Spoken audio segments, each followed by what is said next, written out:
ក្តៅអ្វីដែលពលរដ្ឋចង់ឃើញប៉ះពាល់ដើមទ្រូងអ្នកជំងឺពេទ្យសំទោសថាជួយសង្គ្រោះពេលនេះតំណែងក៏ដកអាជ្ញាប័ណ្ណពេទ្យក៏ដកហើយផ្អាកអាជីពពេទ្យ2 ឆ្នាំទៀត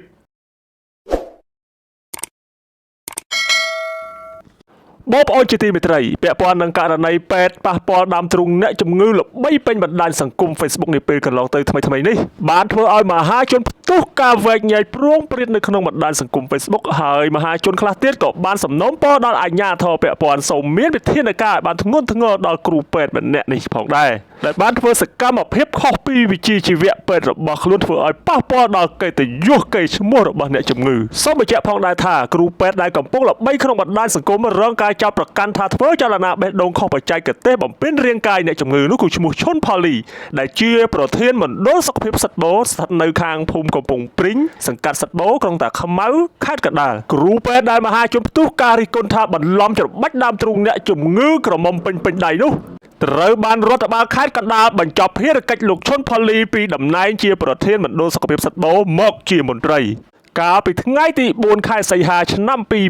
2026ដែលចុះហត្ថលេខាដោយអភិបាលនៃគណៈអភិបាលខេត្តកណ្ដាលឯកឧត្តមគូចចម្រើនមិនទាន់អស់នៅឡើយទេនៅថ្ងៃទី5ខែសីហាឆ្នាំ2025នេះរដ្ឋបាលខេត្តកណ្ដាលបានចុះផ្សាយនៅសេចក្តីសម្រេចស្តីពីការដកហូតអាជ្ញាប័ណ្ណប្រកបវិជ្ជាជីវៈគិលានុបដ្ឋនិងផ្អាកមិនអនុញ្ញាតឲ្យប្រកបវិជ្ជាជីវៈគិលានុបដ្ឋរយៈពេលចំនួន2 ឆ្នាំចំពោះគិលានុបដ្ឋឈុនផូលីដែលជាសមាជិកគណៈគិលានុបដ្ឋកម្ពុជានេះគឺជាអ្វីដែលពលរដ្ឋក៏ដូចជាមហាជនទូទៅចង់ឃើញចំណាត់ការរបស់អាជ្ញាធរពាក់ព័ន្ធបែបនេះពាក់ព័ន្ធនឹងសកម្មភាពសង្គ្រោះបឋមបន្លំច្របាច់ដើមទ្រូងអ្នកជំងឺនេះអ្នកមានឥទ្ធិពលលើបណ្ដាញសង្គមខ្លះបានបញ្ចេញមតិខុសគ្នាបែបនេះថាម៉ោង1យប់ទទួលទូរស័ព្ទរហ័សរហ័សមិនទាន់ជួយសង្គ្រោះមនុស្សជួយបានហើយនៅឡើយទោះបំពេញរាងកាយបើពេទ្យពិតគ្មានចេតនាអ្វីដែលកំពុងផ្ទុះជាការប្រហារចិត្តអ្នកសង្គ្រោះសម្បំណាស់នេះជាការលើកឡើងរបស់លោកវ៉ាន់សារាយចំណែកលោកផៃវណ្ណៈលើកឡើងបែបនេះថា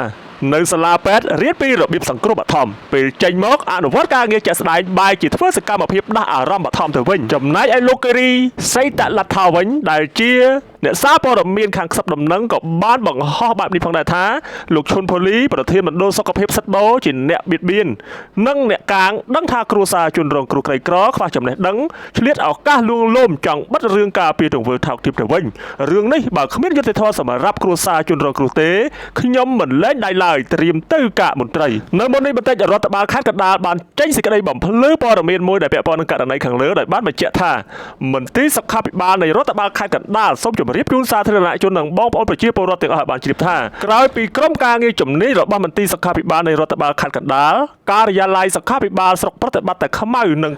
ក្រុមប្រឹក្សាគណៈគិលានុបដ្ឋខេត្តកណ្ដាលបានចុះពិនិត្យស្រាវជ្រាវបុគ្គលជាគ្រូពេទ្យប្រធានមណ្ឌលសុខភាពសិទ្ធិបូ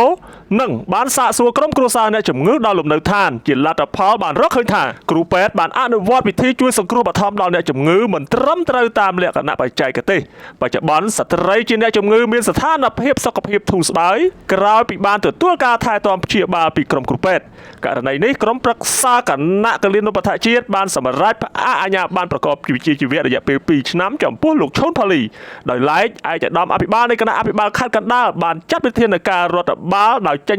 ដីកាសម្រេចបញ្ចប់ភារកិច្ចពីប្រធានមណ្ឌលសុខភាពសិទ្ធិបូចាប់ពីថ្ងៃទី4ខែសីហាឆ្នាំ2026នេះតទៅ